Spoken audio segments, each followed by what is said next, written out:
In this video, I'll be showing you how you can equip necklace or any accessories or basically artifacts in solo leveling Arise.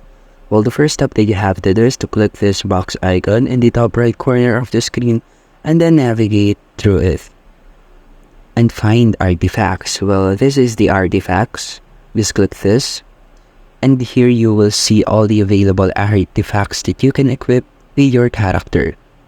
For example, is the helmet, this chest, this boost, and the necklace, which is here. Well, the equip button is not available once you select a certain artifact.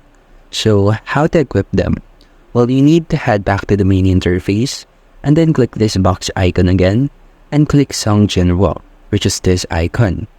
After clicking this, you need to click this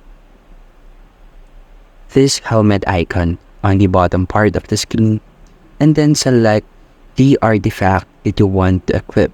For example, is this box. Here I want to equip this helmet. Just click the equip button and then as you can see, I have already equipped this helmet.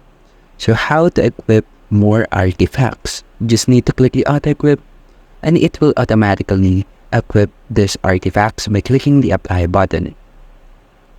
And that's it. That's how you can equip necklace or any accessories or artifacts in solo leveling Arise. And thank you for listening.